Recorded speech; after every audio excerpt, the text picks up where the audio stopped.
Hello friends, railway की पाठशाला पर आपका स्वागत है। दोस्तों, रेलवे में आरपीएफ एसआई भर्ती को लेकर एक और लेटेस्ट अपडेट यहां पर आ चुका है। जी दोस्तों, इनका भी दोस्तों मॉक टेस्ट का लिंक यहां पर ऑफिशियली एक्टिवेट कर दिया गया है। यहां पर देखिए आरआरबी भोपाल की ऑफिशियल वेबसाइट मैंने आपके सामने ओपन कर रखी है और यहां पर देखिए अभी एएलपी का आया था जिसका मैंने अपडेट आपको दिया था। यहां पर आप देखिए एएलपी का मॉक टेस्ट यहां पर एक्टिवेट किया गया था और अभी यहां पर देखिए आरपीएफ एसआई का भी यहां पर एक्टिवेट कर दिया गया है। तो चलिए इसको देखते हैं। और दोस्तों, आप भी रेलवे भर्ती परीक्षा 2024 की तैयारी कर रहे हैं और अभी तक किसी प्रकार की टेस्ट सीरीज आपने परचेज नहीं की है, तो दोस्तों आप प्रीप की तरफ से आने वाली ये वाली टेस्ट सीरीज यहाँ पर ले सकते हैं, जिसमें 500 से ज़्यादा जो एग्जाम है उनके टेस्ट आपको मिल जाएंगे। इसमें 10,000 से ज़्यादा प्रीवियस ईयर क्वेश्चन पेपर हैं और 50,000 से ज़्यादा मॉक टेस्ट शामिल है। आपको हमारा कूपन कोड रेलवे इस्तेमाल करना है और ये टेस्ट सीरीज आपको मात्र 299 में मिल जाएगी। ध्यान रखना दोस्तों, ये लिमिटेड टाइम ऑफर है। अभी तक आपने किसी प्रकार की टेस्ट सीरीज परचेज नहीं की है, आप दोस्तों ले सकते हैं। वीडियो डिस्क्रिप्शन में आपको लिंक मिल जाएगा। तो यहाँ पर देखिए ये आपके सामने मॉक टेस्ट का लिंक यहाँ पर ओपन हो चुका है। अब यहाँ पर आप आएंगे तो जस्ट आपको साइन इन के ऊपर क्लिक करना है। तो जैसे आप साइन इन पर क्लिक करेंगे तो आपको कुछ इंपॉर्टेंट इंस्ट्रक्शन यहाँ पर शो हो जाएंगे।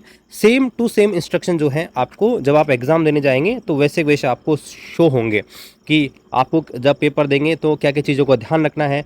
जैसे यहाँ पर देखेंगे आरपीएफ एसआई जो है उसकी एग्जाम आपके 90 मिनट की होने वाली है। 120 टोटल आपके क्वेश्चन आने वाले हैं। इसमें आपका एमसीक्यू फॉर्मेट में प्रश्न आएंगे, यानी कि मल्टीपल चॉइस क्वेश्चन जिसे ऑब्जेक्टिव टाइप बोलते हैं। ABCD, इसमें से आपको एक ऑप्शन चूज करना पड़ेगा। नेगेटिव मार्किंग रहेगी, 1/3 नेगेटिव मार्किंग रहेगी। कोई प्रश्न आप गलत करते हो तो 1/3 आपका नंबर काटा जाएगा। अगला प्रश्न पर जाने के लिए आपको सिंपली सेव और नेक्स्ट के ऊपर क्लिक करना है। तो जब भी आप किसी प्रश्न का आंसर दें, सेव एंड नेक्स्ट पे करेंगे तो अगले प्रश्न में आप यहाँ पर पहुंच जाएंगे। लैंग्वेज में देखिए जो भी डिफ़ॉल्ट लैंग्वेज आपकी इंग्लिश आने वाली है और जब भी आपने फॉर्म भरा होगा उस समय जो भी आपने लैंग्वेज डाली है वो लैंग्वेज और इंग्लिश दोनों आपके सामने खुलेंगी। और जब भी आप किसी प्रश्न को चेंज करना चाहें तो हिंदी इंग्लिश किसी में भी यहाँ पर कर सकते हैं। ठीक है, तो यहाँ पर आप इंस्ट्रक्शन है। यहाँ पर देखिए अगर कोई प्रश्न है, एक टाइम पे एक ही प्रश्न आपको स्क्रीन पर दिखाई देगा। फिर भी आपको किसी प्रश्न को अगर देखना है, पूरा बड़ा प्रश्न है, तो लेफ्ट राइट कर सकते हैं जिससे आपको पूरा प्रश्न दिख जाएगा, या अप डाउन भी कर सकते हैं। यहाँ पर देखिए 5 टाइप से आपके प्रश्न हैं जहाँ पर अलग अलग कलर से शो आपके सारे प्रश्न शो होंगे। अगर आपको किसी प्रश्न को देखा नहीं है तो आपको स्क्रीन के ऊपर इस प्रकार का व्हाइट बैकग्राउंड दिखेगा। अगर आपने किसी प्रश्न को देख लिया है और उसका आंसर नहीं दिया है तो रेड कलर का शो होगा। अगर आपने प्रश्न को देख लिया और आंसर दे दिया, ग्रीन कलर का शो होगा। अगर मान लीजिए किसी प्रश्न को आपने देख लिया और आपको लगता है कि भाई ये जो प्रश्न है इसका आंसर मैं बाद में दूंगा, मुझे कुछ कन्फ्यूजन है, तो आप उसको रिव्यू के लिए डाल सकते हो। तो वो कुछ वॉयलेट कलर का इस प्रकार का हो जाएगा। और मान लीजिए ऐसा कोई प्रश्न है जिसका आंसर आपने दे दिया लेकिन फिर भी आपको लगता है कि भाई टाइम बचेगा तो मैं इसको बाद में देख लूँगा, तो दोस्तों आप इस प्रकार से उसको सेव कर सकते हैं मार्क फॉर रिव्यू के लिए। तो जैसे आपके पास टाइम बचे तो बाद में आपको चेक कर सकते हैं। कोई प्रश्न अगर बड़ा है तो आप अप डाउन ये एरो का बटन जो है इससे यहाँ पर क्वेश्चन को ऊपर नीचे कर सकते हैं। अगर किसी प्रश्न के अंदर कोई इमेज है, ठीक है, जैसे ट्रायंगल काउंट करना है या कोई भी ऐसा प्रश्न बड़ा दिया गया है, जैसे आप पाई चार्ट दिया गया है, तो उस प्रश्न अगर पूरा स्क्रीन पे नहीं दिख रहा तो आप उसको एरो से ऊपर नीचे करके यहाँ पर देख सकते हैं। टोटल आपके जो भी प्रश्न यहाँ पर दिखाई देंगे सीरियल नंबर के हिसाब से, वो आपको यहाँ पर टोटल यहाँ पर क्वेश्चन 120 यहाँ पर आपको दिखाई देने वाले हैं। ठीक है, क्योंकि आपका 120 नंबर का पेपर होने वाला है तो 120 प्रश्न आपको दिखाई देंगे। अगर कोई प्रश्न आपने कर दिया है और आपको लगता है कि उसको हटाना है आंसर को, तो क्लियर रेस्पॉन्स पे क्लिक करेंगे तो उस प्रश्न का आंसर यहाँ पर हट जाएगा। और यहाँ पर देखिए ये सारी चीज़ें नेक्स्ट के ऊपर क्लिक करेंगे तो आपका पेपर यहाँ पर खुल जाएगा।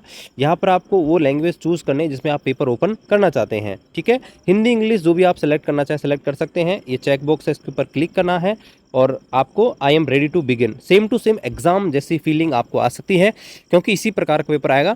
तो आप कंप्यूटर पर या आपके पास कोई भी अगर है टैबलेट वगैरह, उससे दोस्तों आप जो है यहाँ पर ट्राई कर सकते हैं। जैसे पहला प्रश्न है 1 GB किसके बराबर होता है, तो यहाँ पर आपसे पूछा है 1 GB के अंदर कितनों KB यहाँ पर पूछ रहा है। तो यहाँ पर देखिए 1024 इंटू 1024 जो यहाँ पर होंगी तो ये 1024 MB होती है 1 GB के अंदर, और 1 GB में फिर आप KB में कन्वर्ट करोगे तो 1024 इंटू 1024 इस प्रकार से मल्टीप्लाई करके आप इसका आंसर यहाँ पर चेकआउट कर सकते हैं। ठीक है, जैसे ये प्रश्न का आंसर आपने दिया और सेव एंड नेक्स्ट के ऊपर क्लिक करना है तो दूसरा प्रश्न आपके सामने ओपन हो जाएगा।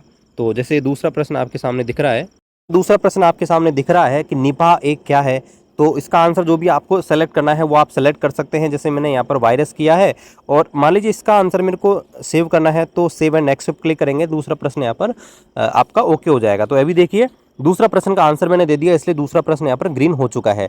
लैक्टिक एसिड कहाँ पर पाया जाता है? तो यहाँ पर जैसे मैं इसका आंसर मेरे को देना है ऑप्शन सी, जैसे मान लीजिए दही मैंने डाल दिया, सेव एंड नेक्स्ट पे करेंगे तो मेरा दूसरा और तीसरा प्रश्न दोनों प्रश्न यहाँ पर आ जाएगा। ठीक है, अब यहाँ पर इसी प्रकार से ये प्रश्न है, जैसे चौथा प्रश्न उसका आंसर मेरे को डालना है तो सेव एंड नेक्स्ट के ऊपर आप यहाँ पर क्लिक कर सकते हैं।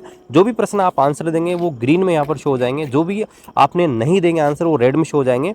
और मान लीजिए कोई प्रश्न है उसको रिव्यू पे आपको डालना है, जैसे मान लीजिए ये प्रश्न है, इसको मैंने रिव्यू पे डालना है क्वेश्चन नंबर 5 को कि सीपीयू का पूरा नाम क्या है। मान लीजिए मेरे को पता है कि भाई सीपीयू का पूरा नाम ये है, सेंट्रल प्रोसेसिंग यूनिट, लेकिन फिर भी मान लीजिए मेरे को कन्फ्यूजन है तो मैं mark for review and next के ऊपर कर सकता हूँ, जिससे मेरा ये पांचों प्रश्न आप देख सकते हैं इस कलर का हो जाएगा, जिससे ये हो जाएगा कि बाद में अगर टाइम बचा तो मुझे इस चीज़ को दोबारा चेक करने का ऑप्शन मिल जाएगा। बाकी मुझे लगता है कि ये प्रश्न 90% सही है मेरे हिसाब से। तो इस प्रकार जो भी प्रश्न है आप सारा यहाँ पर चेकआउट कर सकते हैं, और ऊपर का आपको टाइम दिखता रहेगा कि भाई कितना टाइम आपके पास बचा हुआ है। तो दोस्तों आप आपके पास जो भी कंप्यूटर मोबाइल है उससे आप इसको एक बार कर लीजिएगा, जिससे आप दोस्तों एग्जाम में किस प्रकार का आप पेपर देना है कंप्यूटर से प्रैक्टिस हो जाएगी सारी चीज़ों की, ताकि दोस्तों आपको बाद में प्रॉब्लम नहीं आए। बाकी देखिए रेलवे भर्ती के अपडेट्स आपको हमारे यूट्यूब चैनल पर देखने को मिल जाएंगे। चैनल को अभी तक सब्सक्राइब किया है, सब्सक्राइब कीजिए, शेयर कीजिए। मिलते हैं अगले वीडियो में, तब तक जय हिंद, वंदे मातरम।